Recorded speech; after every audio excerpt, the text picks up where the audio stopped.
É possível identificar uma fobia já no início? A resposta é sim e não. Ajudou muito, né? Por que sim e não? Sim, porque se a pessoa está fazendo essa pergunta, provavelmente ela tem alguma coisa que está incomodando ela, só que ela não tem certeza se é uma fobia. Aí o meu primeiro questionamento é: precisa ter certeza? Essa é a questão mais importante antes da gente ter certeza se é uma fobia. Se você tem algum medo ou algum padrão que está te incomodando dentro desse universo aqui que nós estamos conversando, é claro, vai chegar um momento que não importa muito você ter certeza, ter aquela convicção, um diagnóstico. Tá aqui, carimbado, o Anderson carimbou, é uma fobia o que eu tenho. Não precisa dessa precisão toda, desse carimbo. Agora, alguns padrões, sim, a gente tem alguns limites que ficam mais fáceis da gente definir. Por exemplo, é um medo. É um medo ou alguma emoção parecida com medo. Por exemplo, desperta um pânico diante de alguma coisa, né? Diante, eu sempre falo, é diante do objeto da fobia ou diante do que significa, porque às vezes não é necessariamente um objeto, algo palpável, mas o contexto da fobia. A gente vai trazer mais clareza se a gente pensar desse jeito. Porque, por exemplo, medo de altura. Medo de altura não é um objeto, nem uma coisa como, por exemplo, medo de água. Medo de água se mistura. Deixa eu falar os dois extremos primeiro. Um extremo, quando é um objeto. Pode ser um bicho, uma coisa física que você pode pegar ou que você não quer pegar e ficar longe. Né? Uma barata, lagartixa, cobra, aranha são os mais clássicos aí, só que é infinito o número de objetos que podem gerar fobias nas pessoas. Ou um contexto. E aí a gente vai para o outro extremo. Um extremo é o que? Um extremo colocado lá de cá. Um extremo são os objetos, as coisas palpáveis que nos despertam fobias. E o outro extremo são os contextos. Contextos que geram fobia. Eu não posso tocar naquela coisa, mas esse contexto me dispara uma fobia. Por exemplo, o medo de altura. A pessoa, só de se imaginar, por exemplo, atravessando uma ponte muito alta e que ela consegue ver ali nas laterais a altura, ou tá perto de uma vidraça no 20º andar de um prédio, ou atravessar uma passarela, subir num mirante muito alto para tirar uma foto, e aí já dispara o medo ou o pânico ou a sensação de qualquer sensação desagradável que seja extrema, que você não consiga controlar. Então, isso já caracteriza a fobia. Aí eu estou tentando imaginar aqui as dúvidas que isso gera na cabeça de todo mundo. E são várias. Por exemplo, a pessoa fala: tá, mas eu não sei que emoção que gera. Sim, mesmo que você não consiga dar um nome para essa emoção te incomoda? A forma como você se sente diante desse objeto ou diante desse contexto? Você se sente incomodado e principalmente fora do controle dessa emoção, independente do nome por enquanto. Vai ter um momento que a gente vai ter que ir a fundo nessa questão do nome. No podcast acho que vai ser um ambiente mais adequado para isso, mas para iniciar não é tão importante assim você dar um nome. É muito mais importante você entender o que você sente. Se você entender com clareza o que você sente, mesmo que você não tenha um nome específico, eu até abro mão do nome. Você consegue seguir com o método sem dar um nome para essa emoção. Então você vai mapeando. Me dá um negócio aqui no estômago. Qual é o nome dessa emoção? Não sei não, é um negócio no estômago. Beleza, vamos chamar de negócio no estômago. Pronto, já tem um nome. Então, não tem um rigor da gramática, das técnicas e do idioma de como acabar com a fobia. Nesse ponto, não. Lá na frente vai ter alguns pontos, sim, que algumas palavras vão ser importantes, algumas palavras-chave que a gente vai estar estudando que sim, aqui nesse ponto, ó, coloca o tempo verbal nesse tempo verbal, coloca essa palavra nessa sequência, tem uma sintaxe correta. Sintaxe, tá? Deixa eu simplificar. Sintaxe no português, sem ser português tradicional, lá na gramática mesmo. Sintaxe é esse estudo. Se tiver algum professor de português aí, mil perdões pelas besteiras que eu falar agora. Mas eu entendo sintaxe dessa forma. A sequência e uma ordem que as palavras têm que ter para fazerem sentido. Se você pegar palavras aleatórias no dicionário, não necessariamente vai formar um sentido lógico. Mas se você pegar algumas palavras e colocar em uma sequência lógica, em uma sequência que obedeça uma sintaxe, então isso forma uma frase, correto? Se você inverte a ordem de algumas palavras, isso muda totalmente o sentido da frase. Isso é muito útil para a gente, essa metáfora, porque no nosso cérebro funciona do mesmo jeito. Existe uma sintaxe quando a gente está usando a neurolinguística, quando a gente está usando as palavras para reprogramar, por exemplo, uma emoção, uma crença, a sequência das palavras. O Anderson, quem vê de fora, vê ali, por exemplo, o Anderson falou um monte de coisas lá e começou a conversar com a pessoa e resolveu a fobia numa conversa. E é meio que isso mesmo. Mas tem uma sequência correta. Se a pessoa só olhar de fora e tentar fazer igual, aí vai lá e não funciona. Porque às vezes, sem querer, num vício de linguagem, pega e troca as palavras de lugares e aí já muda tudo. Já muda tudo. No português, uma vírgula fora do lugar muda tudo. Aqui também, uma vírgula não, mas uma palavra no tempo verbal fora do lugar muda tudo. Muda tudo. Beleza. Só que, caramba, abriu um parêntese enorme aqui para falar de neurolinguística. Mas e aí, é possível identificar uma fobia logo no início? Sim e não.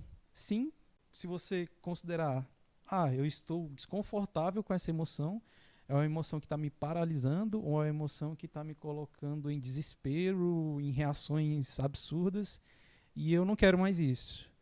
E tem alguma coisa específica, seja um contexto ou um objeto e um contexto.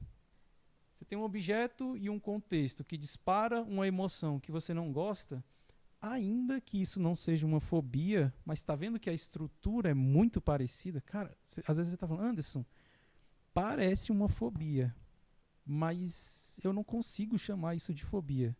Não tem problema. Nossa, estourou aqui o foco da câmera, só um pouquinho. Beleza. Se você consegue se identificar nesse tá vendo que tem um padrão que eu descrevi aqui? Uma coisa que desperta uma emoção muito forte e me coloca num estado que eu não gosto e eu quero acabar com isso. Pronto. Ainda que não seja uma fobia, você pode usar esse nosso método aqui para reprogramar. Mesmo que não seja uma fobia. Eu estou tentando procurar um exemplo aqui. Por exemplo, falar em público. Talvez essa pessoa consiga até falar em público, subir, se for um palco só para umas 20 pessoas, a pessoa vai lá e consegue falar, ainda que suando frio, tremendo, gaguejando, garganta, boca seca. Beleza, talvez a gente não possa afirmar e bater o carimbo, é uma fobia. Mas o método vai servir para isso. Vou contar uma outra história bem interessante. Assim que eu comecei a aprender essas técnicas, eu nunca tinha aplicado em ninguém ainda. Isso tem mais de 10 anos. E aí, eu tinha uma escola de informática na época. Aquelas escolas bem... cursinho de Word, Excel, PowerPoint. Tinha alguns cursos avançados de informática também, mas a grande maioria dos alunos era desse básico lá, Windows. E era bem legal. A gente vendeu pra caramba curso de informática nessa época. Era presencial. Hoje em dia é tudo virtual. Aí beleza, mais de uma década atrás, vendendo curso de informática. Teve um dia lá, eu não dava aula, mas eu ficava sempre por ali, gerenciando.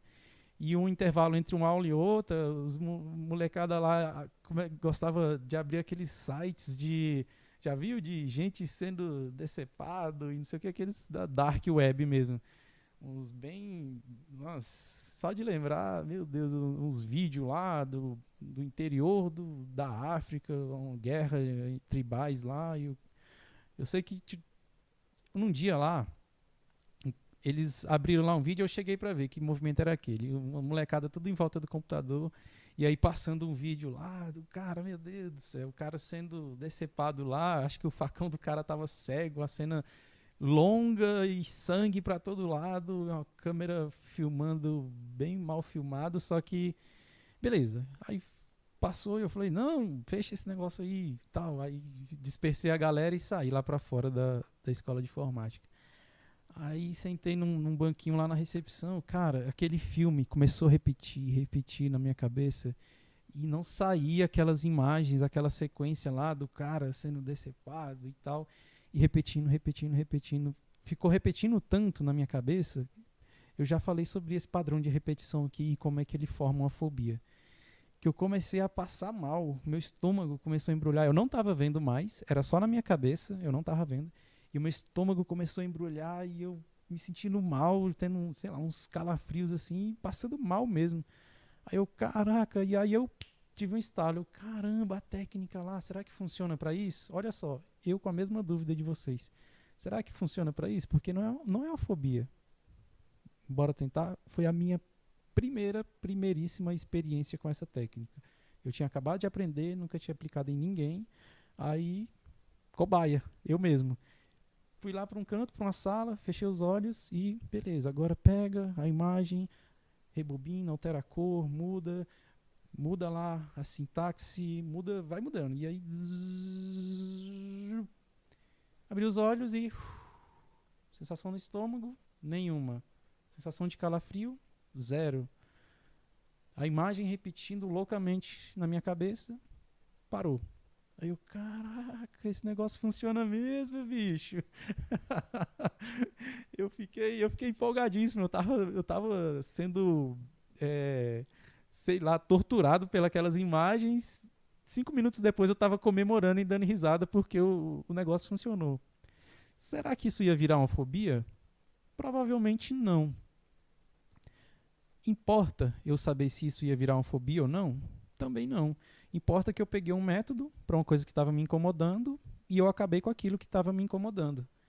Se você tem alguma coisa que está te incomodando e é algo que é persistente e que todas as vezes que você se expõe ao objeto, seja o objeto da fobia ou não, mas esse contexto que você se expõe e isso te incomoda, essa técnica funciona perfeitamente. Eu já usei várias vezes em vários contextos diferentes que não são fobias, desde fobias até, por exemplo, vou pegar um exemplo bem aleatório aqui, uma menina que não superou o término com o namorado e vinha sofrendo mais de anos com isso. Usei essa mesma técnica, olha só. Vou resumir bem rápido aqui, porque tem mais perguntas. Ela tinha algumas imagens que resgatava, as imagens estavam só aqui, ou seja, ela não precisava se expor ao objeto, né, não era nem fobia, mas o objeto do que incomodava ela. Bastava ela lembrar que isso começava a provocar reações no corpo, na mente, sensações de tristeza e tudo. Aí eu falei, foi uma das primeiras vezes que eu experimentei essa técnica sem ser com fobia, além de mim mesmo, né? Aí eu falei, quer tentar um negócio? Ela, quero, pelo amor de Deus, qualquer coisa para aliviar isso. Eu falei, beleza. E aí a gente aplicou a técnica, e aí depois disso ela me relatou que conseguia lembrar lá do ex-namorado, dos eventos que aconteceu que ela sofreu muito com ele, mas ela falou, agora eu lembro que foi chato, ainda acho chato as memórias, mas não é mais aquele peso enorme, ai meu Deus, ai que sofrimento. Não, agora eu lembro disso e parece uma memória lá no passado, uma coisa que aconteceu há muito tempo. Antes estava muito aqui, ó, no presente. Lembra que eu falei que às vezes o tempo verbal já muda tudo? Ela falou, antes estava muito aqui, ó, hoje, era como se, toda vez que eu lembrava, é como se estivesse acontecendo hoje. E agora parece que jogou lá para trás, é uma memória, nossa, coisa que aconteceu comigo há 1000 anos. Quando a pessoa é corriqueiro, eu ouvi isso. As pessoas falam, nossa, agora parece que isso aconteceu há 1000 anos, está num passado muito distante. E aí realmente a pessoa realocou isso na memória, jogou lá no passado, e se uma coisa está muito no passado, então fica mais leve, vai ficando mais leve. Então assim, por exemplo, nesse meu dia lá, com o filmezinho que ficou passando na minha cabeça, não era uma fobia, não tenho certeza se isso iria virar uma fobia, mas precisa saber? Na verdade, não. Beleza? Vou pegar uma outra pergunta aqui. Não tenho uma história principal da minha fobia, então acho que não funciona pra mim. Beleza, essa aqui é mais fácil. A pessoa está falando aqui, não tem uma história principal da minha fobia. É porque, se não me engano, no podcast 2, ou... Enfim, em um podcast eu já expliquei isso. Vou dar um resumido aqui. Sempre eu pergunto para as pessoas, qual foi o seu pior dia com a sua fobia? Aí eu expliquei que eu pergunto isso, porque a pessoa conta a história dela e fala, meu pior dia foi tal dia, aconteceu isso, isso e isso. Fobia de barata. Uma barata subiu na minha perna. Fobia de água. Me empurraram dentro de uma piscina. Ou eu estava no mar e fiquei tomando caldo. Fobia de altura. Enfim, não vou dar muitos exemplos não. A pessoa vem e relata, aconteceu tal dia, isso, isso, isso, isso. E a pessoa já vai entrando no estado fóbico. E aí a gente usa esse mesmo episódio para fazer essa técnica, né? De rebobinar a fita e passa o filme ao contrário e a gente vai alterando a cor, vai alterando sintaxe, vai alterando ritmo, cadência. Vários blocos a gente altera de uma vez para acabar com a fobia. E aí, só que aí pode acontecer da pessoa responder, mas não sei qual foi o pior dia, não sei se teve. E acontece bastante, sim, de pessoas de não conseguir identificar um pior dia ou de nem ter.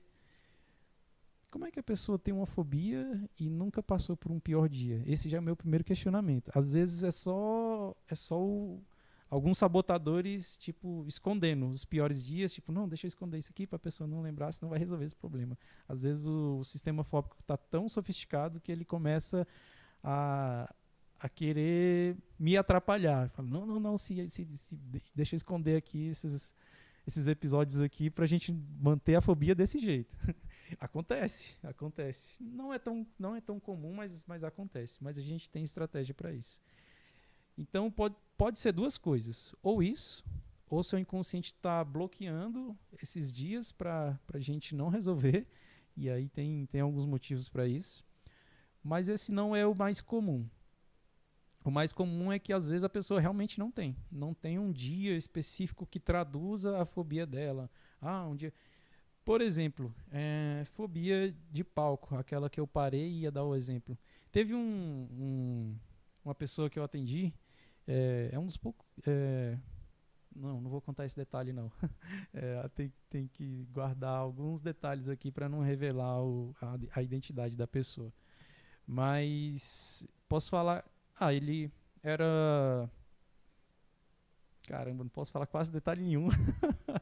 Era uma pessoa que queria fazer stand-up comedy, sabe? Ir lá, subir no palco e fazer comédia lá e tal. Eu ia falar a profissão dele, mas beleza. Tô quase entregando quem é a pessoa. Beleza, ele queria fazer stand-up comedy e tinha medo de palco. Aí ele falou, Anderson, mas eu não tenho. Quando eu cheguei nessa pergunta, qual foi o pior dia com esse seu medo? Ele procurou, ele falou, Anderson, não tenho. E era uma pessoa assim com muita clareza mental. Quando ele falou que não tinha, eu já aceitei de cara. Cara, eu não tenho, Anderson, eu não tenho um episódio assim, tipo, esse dia, porque eu já tive que falar em público para poucas pessoas, nunca num palco, mas chegou a ser um episódio que, meu Deus, foi o pior dia da minha vida. Não, eu não tenho uma referência muito clara disso. Mas aí a gente pegou esses poucos episódios quando ele, só de pensar, só de imaginar subindo no palco, ou só de imaginar falando subir num palanque para falar para 30, 40 pessoas, como é que você se sente? E aí a gente pegou esses filmezinhos que ele tinha de se imaginar, ou seja, ele nem chegou a fazer, mas tinha alguns filmezinhos. Quando eu perguntava, quando você se imagina subindo num palco, como é que é? Aí ele contou uma história não verídica, uma história imaginária. Eu imagino eu subindo no palco e fazendo isso, e aí já começa a vir reações e tal, e aí eu vou gaguejar, e ninguém vai rir das minhas piadas, porque era stand-up, né? Ninguém vai rir e tal. Aí a gente fez em cima dessa historinha. E aí, show, funcionou. Depois ele me deu feedback, Anderson, caramba, eu subi lá. Foi um dia de open mic. Open mic no stand-up é quando tem lá o pessoal do stand-up que já são profissionais, já fazem isso há muito tempo, e abrem o open mic, que é uma oportunidade para os novatos ir lá e fazer um stand-up, digamos assim, sem compromisso.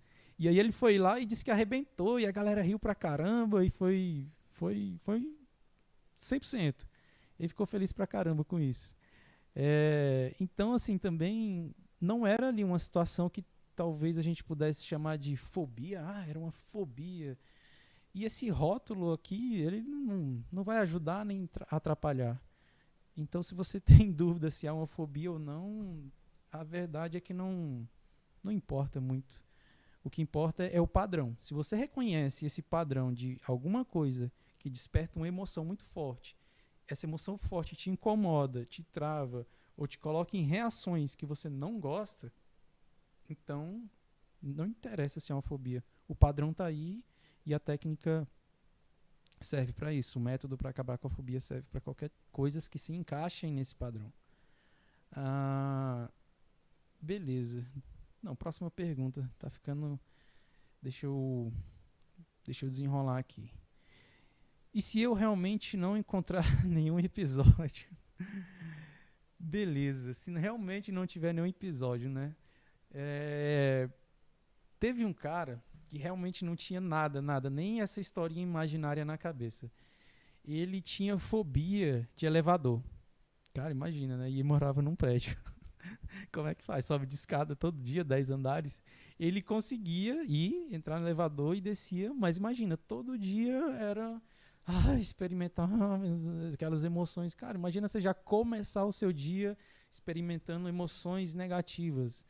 A pessoa que imagina, tem fobia de metrô, fobia de elevador, fobia igual a Elivânia, que a gente fez uma live essa semana. Ela tinha fobia de altura e todos os dias ela tinha que passar num corredor que de um lado era parede e de outro lado era uma vidraça do 16º andar. Cara, todo dia, rotineiramente, a pessoa tem que passar mal, pelo menos 2 vezes por dia, tem que ter alguns segundos ali de sofrimento. É terrível.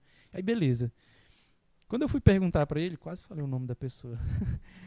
Quando eu fui perguntar para ele, eu falei, mas me fala mais desse seu medo.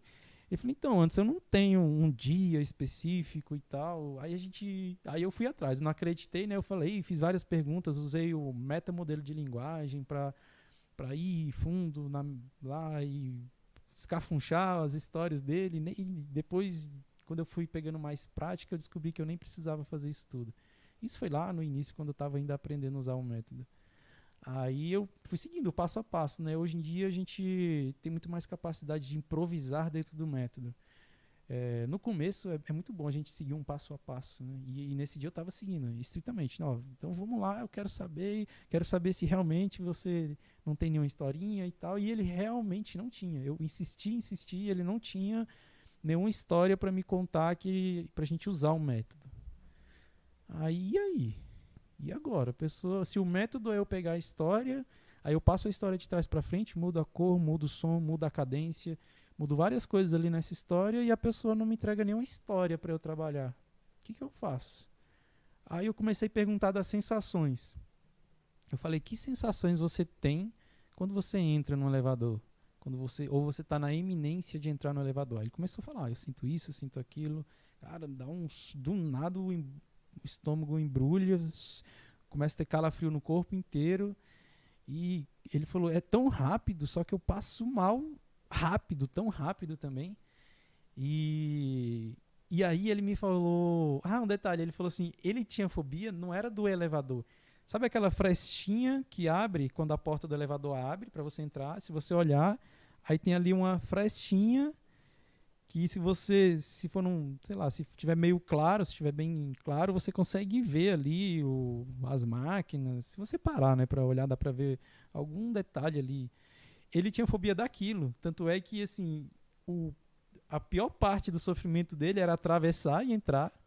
Aí a porta fechava, ele, beleza. Aí só que já ficava antecipando, né? Ai, daqui a pouco vai abrir, eu tenho que sair. Aí já ficava naquela antecipação do medo. E aí quando abria, ele tipo olhava pra cima e dava um passo assim pra. E aí, cara, imagina, a pessoa sofria por causa da frestinha do elevador que abria. Aí o que a gente fez? Olha que legal. Ao invés de aplicar o método nas imagens do filmezinho, nós aplicamos o método nas sensações. Ele falou, Anderson, é uma sensação que começa aqui no estômago, aí sobe e espalha para o corpo todo, e aí o meu coração começa a acelerar e tudo. Aí a gente começou a rodar ao contrário, a gente não roda o filmezinho ao contrário, a gente começou a rodar as sensações ao contrário. Eu falei, beleza, começa aqui, espalha para o corpo, vem para o coração, e aí parece que vai crescendo para o corpo inteiro. Eu falei, vamos fazer isso girar ao contrário agora? Não termina expandindo por corpo inteiro? Então imagina agora que está diminuindo, vindo. Aí chega nos limites das bordas, por exemplo, na ponta dos dedos, e agora vem voltando. Eu falei, se essa sensação tivesse uma cor, que cor seria? Ele, vermelho. Eu falei, então vai imaginando que tem uma cor vermelha e que ela está girando ao contrário agora, ela vai se concentrando, voltando aqui. Aí eu falei exatamente onde começa, me aponta o dedo. Ele falou, bem aqui, ó. Eu falei, então coloca o seu dedo aí e deixa juntar essa cor vermelha até chegar na ponta do seu dedo, e quando chegar, simplesmente permita que vaze e saia. Tá vendo essa metáfora da cor? Quando eu pergunto se olha a importância das palavras. Se tivesse uma cor, que cor seria? Olha o tempo verbal, tem que ser seria. Eu não posso falar se tiver uma cor, que cor é? Até mesmo porque estaria errado no português. Mas se eu falasse que cor é difícil até falar errado. Mas se eu falasse qual é a cor da sua fobia, isso gera objeções no inconsciente. Quando você fala para uma pessoa se, eu não estou falando que tem uma cor, eu estou falando se. Se tivesse uma cor, que cor seria? E aí a gente coloca esse seria nesse tempo verbal. Se tiver algum professor de português aí, me desculpe, mas esse seria... dane-se a conjugação verbal, mas vocês entenderam, né? Se tivesse uma cor, que cor seria? Aí ele, cara, vermelho. Então a gente trabalha com vermelho. Às vezes essa cor nem estava lá antes, mas aí a gente coloca ela. O que eu estou fazendo quando eu peço para ele dar uma cor para a sensação de medo dele? Vocês conseguem ter uma ideia do que eu estou fazendo quando eu peço para ele dar uma cor? Eu estou trazendo uma sensação física, ou seja, que está no canal sinestésico. Acho que eu vou explicar isso hoje, daqui a pouco. Canal sinestésico. Está no canal sinestésico, ou seja, está aqui nas sensações do corpo. Quando eu falo para ele dar uma cor, eu estou trocando de canal. Eu estou pegando algo de sensações e puxando para a parte do cérebro que cuida das imagens.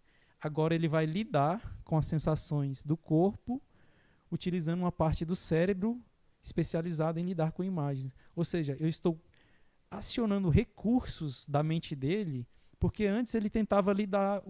Se eu estou sentindo uma coisa no corpo, sabe quando você está acelerado? Caramba, ai, caralho, sei lá, você tomou uma carreira de um cachorro e aí chega ali, caramba. Ou então você está ansioso com alguma coisa, e ai, estou com ansiedade e tudo. O que a gente faz?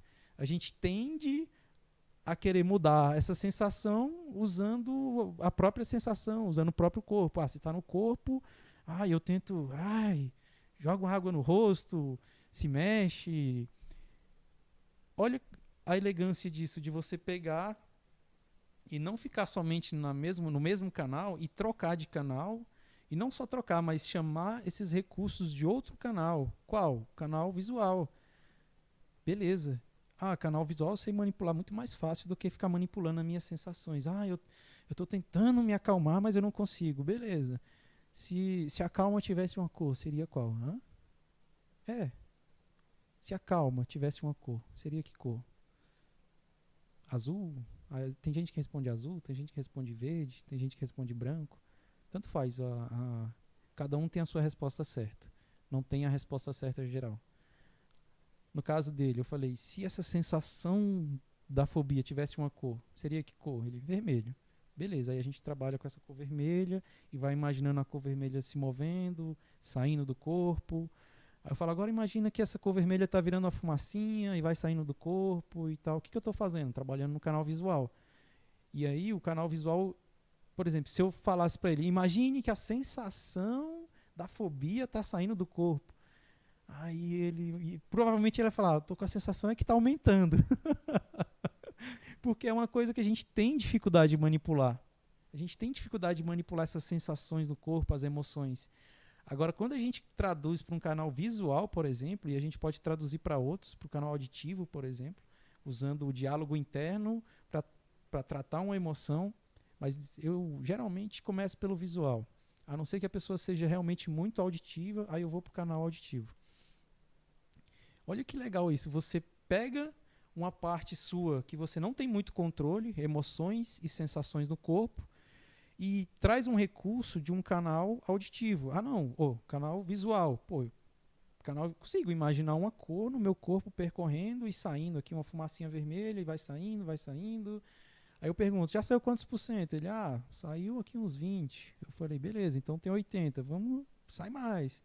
Eu falei, que recurso você criaria para essa fumacinha sair mais rápido? Ele, um ventilador bem forte, na verdade um exaustor que vem aqui e sugue. Aí eu falei, então já que você colocou um exaustor aí, então imagina o barulho do exaustor. Qual canal que eu estou recrutando agora?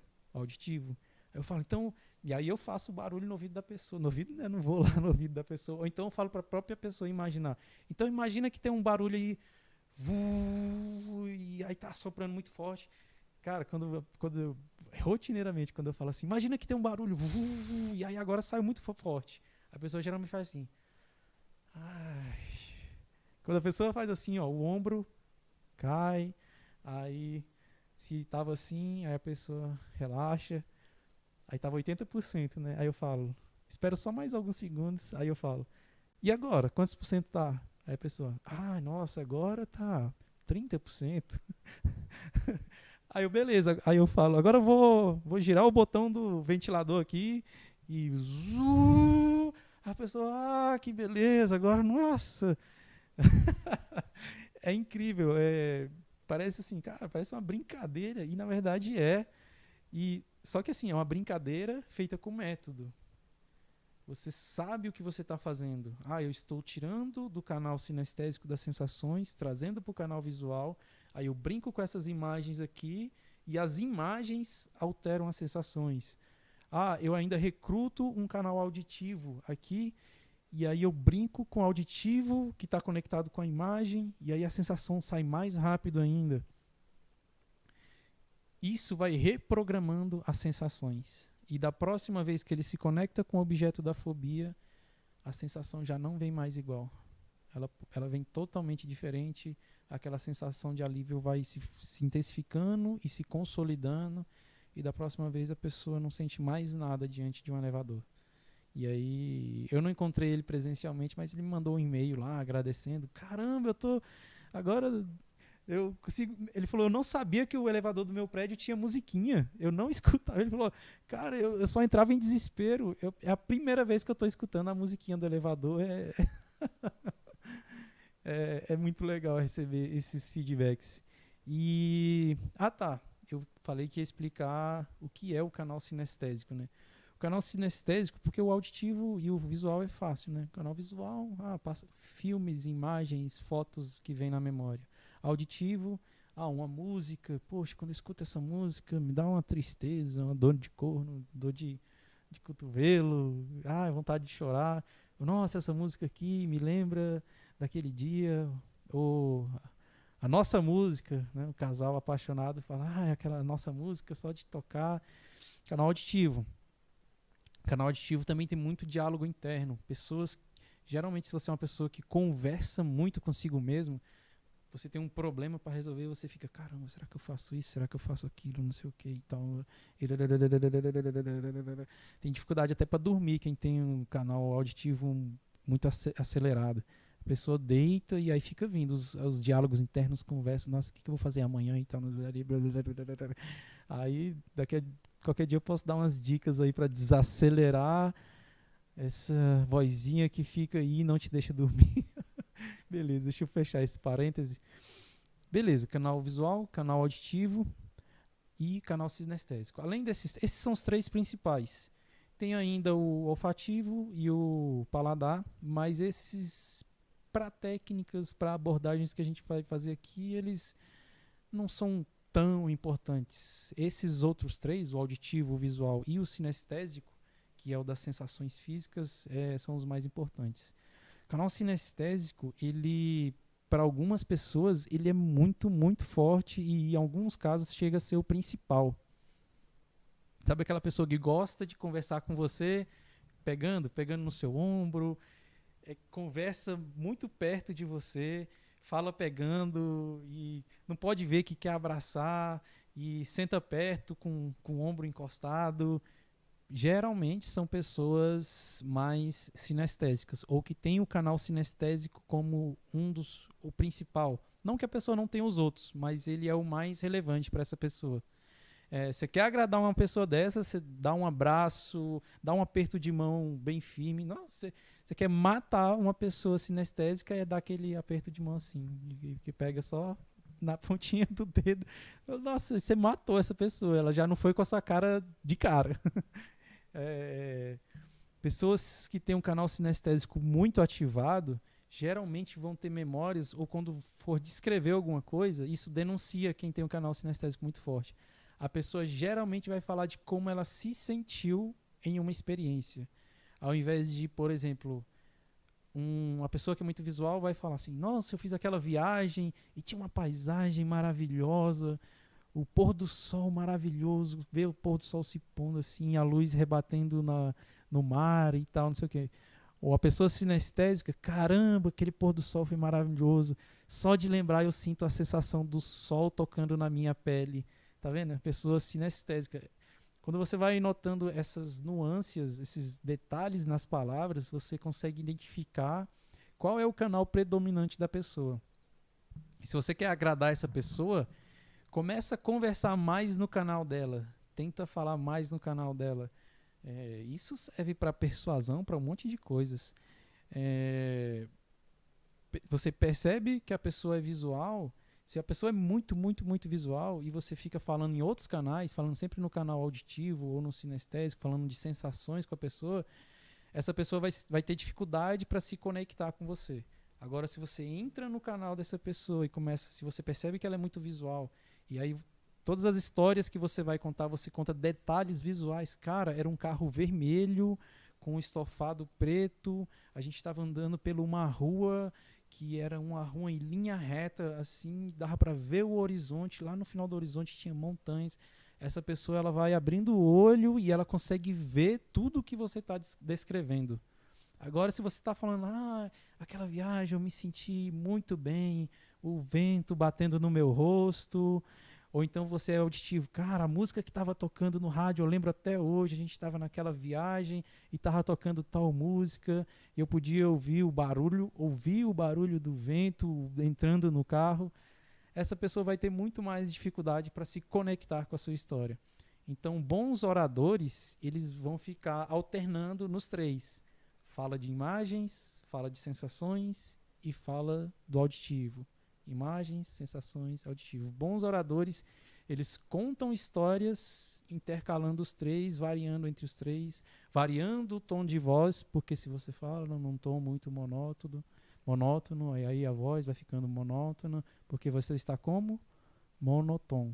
O tom não varia nem para cima e nem para baixo, você não muda a cadência da sua fala, por isso que a gente fala que é uma fala monótona, né? Porque está só naquele tom e não varia nem para cima nem para baixo.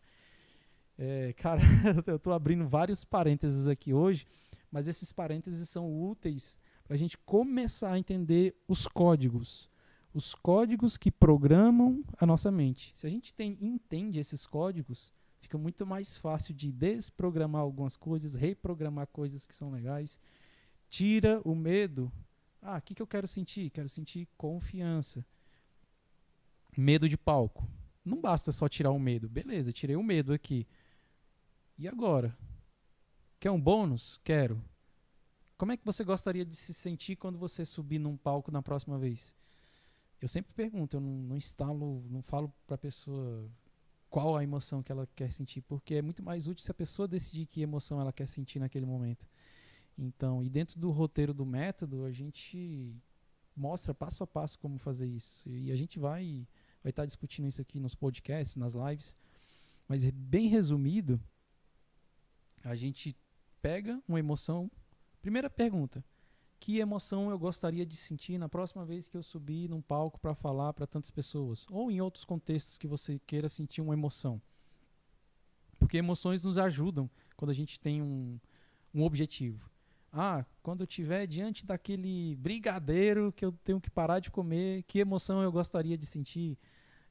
Quando eu estiver diante do meu chefe para falar aquele assunto importante, mostrar um relatório, como é que eu gostaria de me sentir?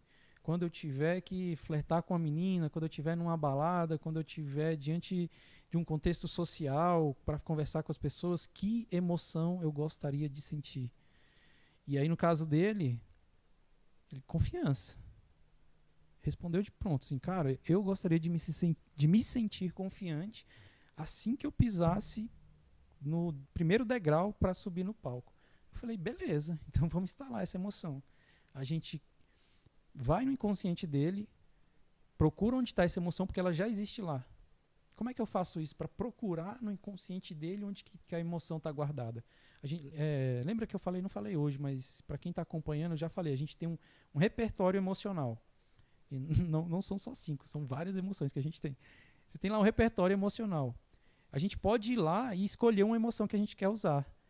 Eu quero usar a confiança. Então, beleza, vamos lá achar onde é que ela está. Como é que a gente faz isso? Para procurar uma emoção e pegar ela e falar, opa, agora vamos usar a confiança. Através de perguntas. Qual foi o dia que você se sentiu mais confiante na sua vida? Cara, foi tal dia. E aí não precisa ter nada a ver, por exemplo, no caso dele, não precisa ter nada a ver com falar em público. Ele,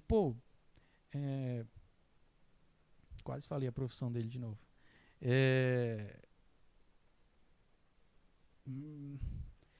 Tá difícil de dar exemplos. Ele falou lá, eu não vou poder entrar, mas ele falou, cara, quando eu tô fazendo tal coisa, era uma coisa da profissão dele, vamos dizer aqui que é um pizzaiolo. Cara, quando eu tô fazendo pizza lá e tal, eu domino aquilo, eu pego e faço, rodo a massa, jogo para cima, fecho o olho, jogo com a mão, pego com a outra, eu me sinto 100% confiante. Tá vendo? Uma coisa, né, que talvez para ele seja banal, para outras pessoas seja incrível fazer uma pizza desse jeito. Beleza, vamos pegar essa emoção aí. Como é que você se sente? Aí a gente vai, calibra essa emoção, pega todos os códigos dela, como que ele faz para acionar essa emoção, o que ele faz para se sentir desse jeito. A gente pega todos os gatilhos dessa emoção e aí começa a disparar eles, apertando os gatilhos mesmo da emoção, disparando, só que conectando lá com o palco, com falar em público. E aí agora sim. Cara, ele falou, Anderson, no dia que eu pisei no primeiro degrau para subir no palco lá do stand-up, cara, a confiança, parece que realmente fez assim, ó, clique, e a confiança veio. É muito legal isso, é muito... ver isso acontecendo diante dos seus olhos, então, você vê isso acontecendo com você. Parece que, ele falou, Anderson, parece mágica, porque a gente fez a técnica aqui, eu não botei muita fé não. Só que no dia que eu subi lá, confiança. Então, imagina você poder estalar os dedos, tenho que apresentar aquele relatório para o meu chefe, e caramba, esse aqui é um relatório super importante da empresa, vou estar falando lá com o corpo diretor de, sei lá, vai estar todos os chefes lá, como é que eu gostaria de me sentir? Seguro. Caramba, eu vou flertar com aquela menina que é meu sonho, dar um beijo naquela menina, como é que eu gostaria de me sentir? Confiante. Beleza, acione aí a confiança. Porque a gente não está criando a emoção, não tem como eu criar essas emoções dentro de você, nem você criar elas dentro de você. Elas já existem. Esse é o ponto. Eu não preciso que você aprenda a ser confiante. Eu não preciso que você aprenda a ter mais segurança. Eu não preciso que você aprenda a ser feliz. Nem para ser feliz a gente não precisa aprender. Já está lá. Já está lá.